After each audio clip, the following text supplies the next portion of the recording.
Bueno, 8 de la mañana con 22 minutos y agradecemos el contacto a esta hora con la ministra secretaria general de Gobierno, Camila Vallejo. Ministra, bienvenida a DN Hoy, buenos días.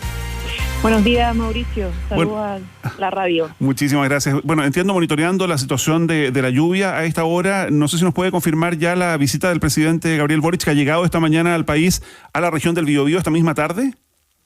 Se dirigió a La Moneda y desde ahí se va a dirigir a la región para visitar a los damnificados de Curanilahue. ¿Va a estar solo en Curanilahue, ministra? No, va a ser acompañado por otras autoridades de gobierno, evidentemente. El ministro de Educación, por lo menos. Ya, lo que pasa, se lo pregunto, porque ayer conversábamos, por ejemplo, con la alcaldesa de la comuna de Arauco, acá en ADN, y ella nos decía que incluso desde el punto de vista de las estadísticas, de los números que tiene Senapred, hay más damnificados en Arauco, más personas que incluso todavía ni siquiera han podido ser contactadas en el marco de las inundaciones que han afectado la zona.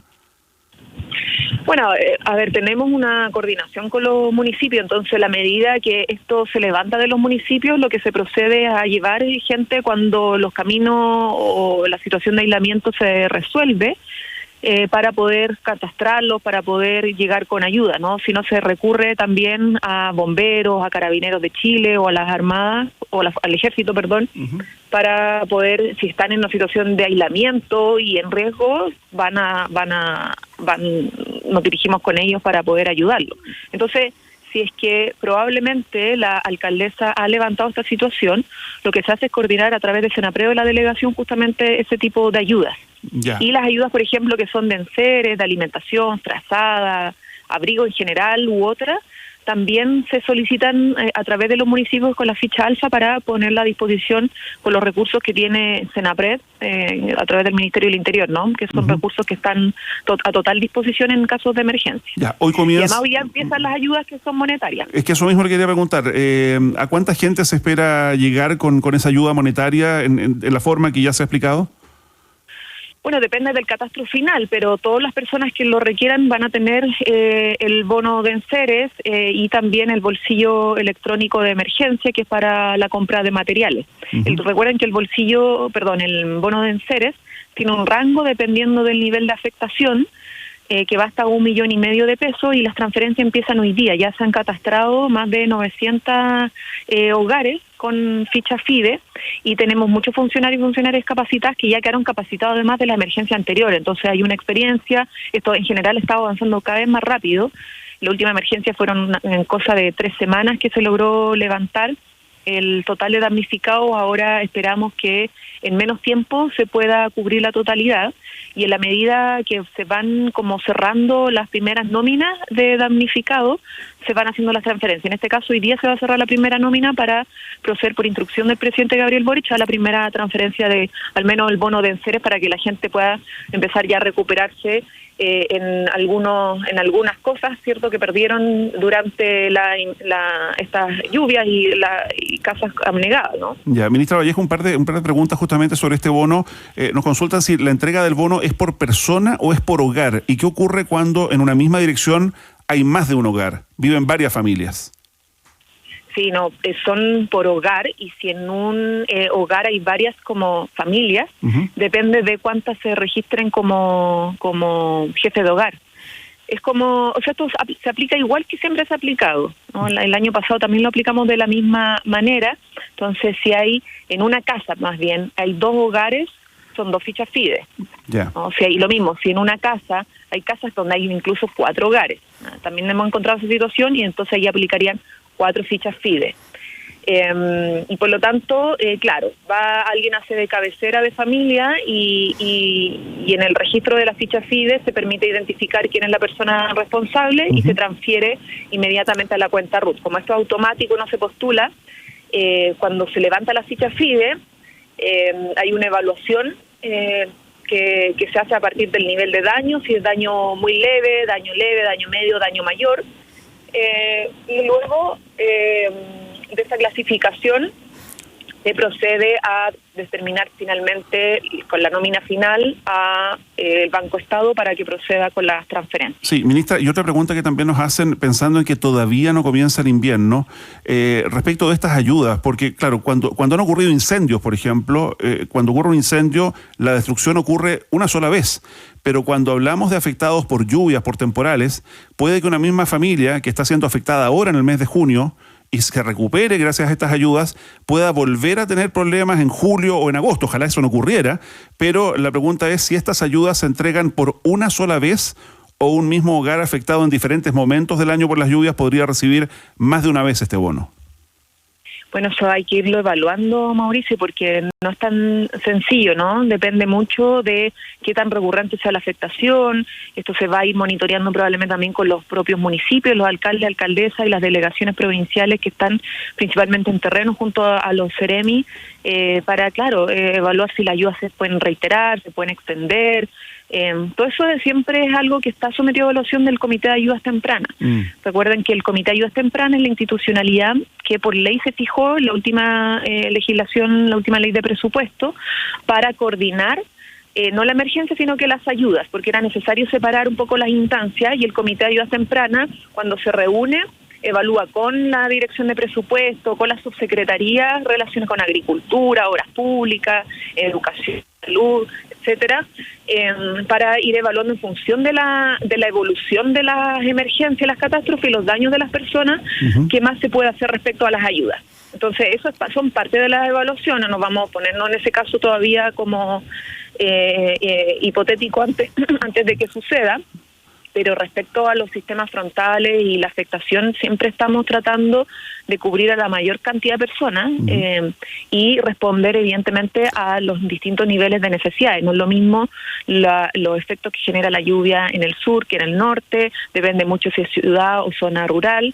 Imagínate que para las zonas rurales lo que hemos hecho es tener prácticamente una sola forma de levantar la información respecto a aquellos familias rurales que tienen emprendimientos, que tienen pymes, pero que además son agricultores. Entonces, ya no hay dos fichas por separado de agricultura y economía, sino que una sola, y las ayudas se entregan en función tanto de las necesidades de volver a levantar la pyme, como también en función de, el forraje que se pueda necesitar, u otras medidas en materia de sistema de riego para poder restablecer el buen, como normal uso de los terrenos frente a la lluvia, etcétera. Entonces, siempre hay una evaluación que va permitiendo dinamizar las ayudas, y por lo pronto estamos trabajando para que las primeras ayudas que definió el CAT, el Comité de Ayudas Tempranas, se empiecen a entregar a partir de hoy día. Ya, ministra, sabemos que esta lluvia, como ha ocurrido en años anteriores, siguen dejando en evidencia una serie de falencias que tenemos como país, y una de ellas, y lo conversábamos tanto con la ministra de Obras Públicas, como con el ministro de Agricultura hace algunos días acá en ADN, es la cantidad de personas que viven en zonas de riesgo, en zonas donde no debieran instalarse. Ya lo veíamos acá en Isla de Maipo, acá en la región metropolitana, hay gente que está y se instaló en estas viviendas precarias, en campamentos, en zonas que son parte del río. Hemos visto gente instalada en quebradas, sin ir más lejos. Por ejemplo, hay una toma hoy día ahí en el Cerro 18, en Lo Barnechea, en una zona que se reconoce que es una zona de riesgo en caso de una lluvia fuerte. ¿Quién es la autoridad encargada de sacar, en definitiva, a estas personas que sabemos tienen una situación de vivienda muy precaria, pero a la vez están instalados en un lugar que es de muchísimo riesgo? Bueno, depende. Si es frente a una emergencia, solo el Senapred, que junto a otras instituciones como la Dirección Meteorológica establece que frente, en este caso, por ejemplo, un sistema frontal, se prevé una intensidad de lluvia que podría arriesgar un fenómeno de remoción en masa en zonas de riesgo, y por lo tanto ahí lo que se genera son las alertas y los llamados de evacuación, ¿no? Pero en materia más estructural, como el problema de fondo, no solo frente a la emergencia, requiere todo un trabajo de replanificación urbana. Imagínate que ahora estamos abocados principalmente a la tarea del plan de emergencia habitacional para entregar vivienda y casa a quienes todavía no son propietarios, están allegados, no tienen casa. Por otra parte, los municipios junto a sus direcciones, al Ministerio de Vivienda o a las direcciones de obra. Lo que hacen es actualizar los planes reguladores, a veces se entra en conflicto incluso con las zonas donde hay asentamientos porque no es llegar y sacar si no tienes una solución habitacional, o los cambios de planes reguladores demoran mucho tiempo. Y por otro lado, lo que se hace son obras más de mitigación o obras para modernizar la infraestructura de agua lluvia o la infraestructura de riego, dependiendo de la zona. Y eso es lo que ha estado haciendo, por ejemplo, ahora el Ministerio de Obras Públicas, tanto para prepararse para la campaña de invierno. En el caso de Obras Públicas hizo mucha inversión. El billón de pesos del que hablábamos para los trabajos de prevención, mucho lo llevó a cabo el Ministerio de Obras Públicas para hacer sistemas de contención en ríos, en laderas, y eso amortiguó harto y evitó harto de las posibles como catástrofes en varias zonas, en varias regiones. Iba además las obras más definitivas, que son ya planes de inversiones más grandes, ¿no? Por eso nuestro país, que es un país en vía de desarrollo, tiene que seguir trabajando intensamente por alcanzar mayores niveles de desarrollo, más inversión para reactivar la economía y que lleguen recursos inversionistas para que se interesen también de poder participar en grandes obras, no tanto para caminos, para puentes, para, como decía anteriormente, sistemas de agua lluvia mucho más modernos y resilientes, que es lo que tenemos en varias zonas. Entonces hay varias capas. Uno, la emergencia, como decía para terminar, Mauricio, que funciona a través de los sistemas y el Servicio Nacional de la Gestión de Riesgo de Emergencia y Desastres, que es el Senapred, para evacuar a las personas que están en zonas de riesgo, y otro trabajo que es un poco más de mediano y largo plazo, que es poder modernizar nuestra infraestructura y actualizar los planes reguladores para que no se siga reproduciendo esta forma de asentamiento un poco forzada, dado que en el uso del suelo hay demasiada especulación y poca planificación. Ok. Ministra Vallejo, vamos a seguir con atención los efectos de este temporal. Ya decíamos, todavía no comienza el invierno y hemos tenido toda esta cantidad de gente damnificada, pero quería aprovechar este contacto para un par de preguntas adicionales respecto de otros hechos de la contingencia. Por de pronto, ¿el gobierno queda satisfecho con la respuesta argentina, que en definitiva va a retirar las instalaciones, estos paneles que habían sido instalados en territorio chileno? Bueno, tenemos una respuesta formal y esperamos que el retiro de estos paneles en territorio chileno se materialice durante esta semana, y eso deberíamos confirmarlo en estos días que vienen, ¿no? Por lo tanto, sí, creemos que ha sido una respuesta que conforme a la solicitud que hemos hecho y obviamente la medida que se materialice vamos a poder estar totalmente conformes. Ya, después de que en una primera reacción el embajador Fabri hablaba de cambiar estos paneles hacia el verano, ¿fue necesaria la intervención del presidente Boric en este asunto? Bueno, efectivamente, porque era demasiado tiempo de espera. El presidente además tuvo la oportunidad de dirigirse directamente a su par argentino, de manera respetuosa, obviamente, para poder acelerar este proceso. Lo mismo hizo nuestra ministra de Relaciones Exteriores subrogante, Gabriela Fuentes, al comunicarse también directamente con el viceministro de Relaciones Exteriores de Argentina. Y eso tuvo una respuesta formal, no fue solamente una comunicación telefónica, sino que se tradujo en un comunicado, en una carta formal por parte argentina que confirmaba esta voluntad y disposición para coordinar el despeje de la zona y el retiro de los paneles de nuestro territorio durante esta semana. Así que sí, hubo necesidad de eso porque entendíamos que podrían haber complicaciones climáticas, pero nada impedía, independiente de las condiciones climáticas, de poder proceder con ayuda de la Fuerza Armada y el Ejército al retiro de estos paneles. Revisando esta mañana la prensa argentina, hay algunas personas que dicen, esto ya era algo que se había conversado desde la semana pasada, estaba en vías de solución, y hablan de una sobrereacción del presidente y del gobierno chileno en este asunto. No, en lo absoluto. El presidente, como mandatario del país, tiene que hacer valer el territorio y la soberanía chilena, y eso es lo que hizo a la medida que parecía que esto se dilataba, ¿no? Por lo tanto, yo creo que todo ciudadano y ciudadana de nuestro país espera que su presidente, como primera autoridad, defienda la soberanía de nuestro territorio y la integridad de nuestro territorio. Ya, oiga, a propósito de temas que se dilatan... Yo creo que no, es lo mínimo, ¿no? Lo que uno espera frente a este tipo de hechos. Ya, oiga, a propósito de temas que se dilatan y en otro asunto que también cautiva mucho la atención de parte importante de nuestra audiencia, usted habrá visto, ¿no? A partir del caso Topógrafo, la cantidad de revelaciones, de las conversaciones entre autoridades, tráfico de influencias, nombramiento de autoridades en el Poder Judicial. ¿A usted por de pronto le sorprenden estas revelaciones? Bueno, yo creo que ha conmovido al país en el sentido de más que conmoción, es una indignación, ¿no? Porque es otro caso que se revela como posible delito de tráfico de influencias y irregularidades para los procesos de nombramiento de instituciones que son muy claves en el sistema de justicia chileno, y por lo tanto lo que uno espera es que esto pueda llegar hasta las últimas consecuencias, ¿no? En eso creemos que como cualquier ciudadano, nosotros como gobierno también esperamos que eso suceda. Hay una conversación obviamente que conlleva todo este caso de cómo seguimos actualizando nuestra legislación.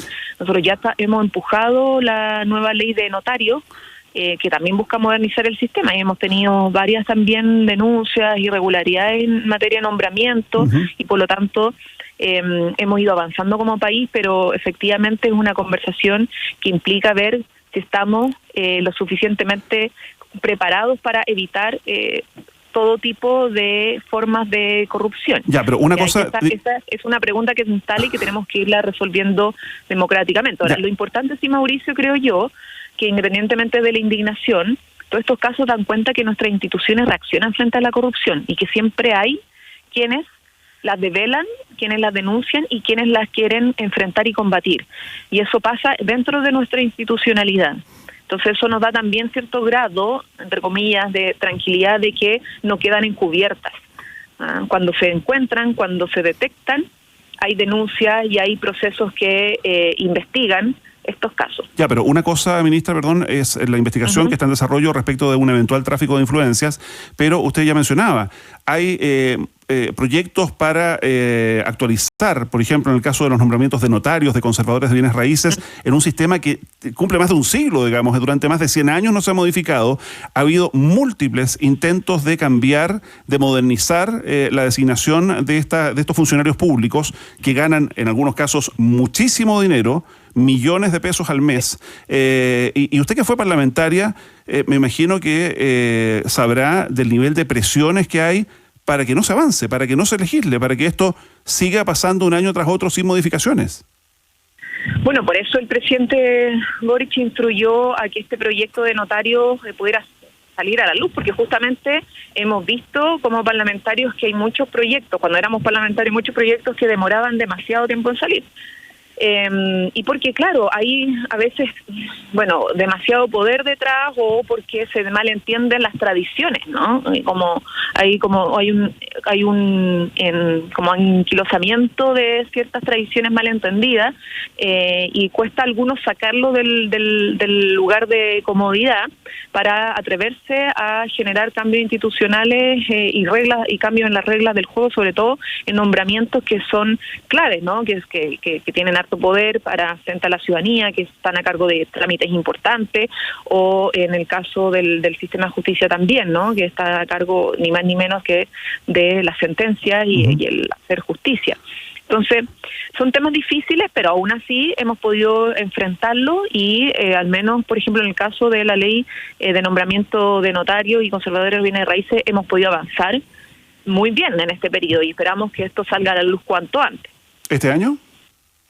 Sí, de todas maneras, queda mucho trabajo en este año y algo de gobierno, casi 2 años en realidad, muchas tareas, y una de esas es sacar esta ley y además toda la agenda de probidad y transparencia, que hay muchos proyectos de ley que hemos presentado, que están en trámite.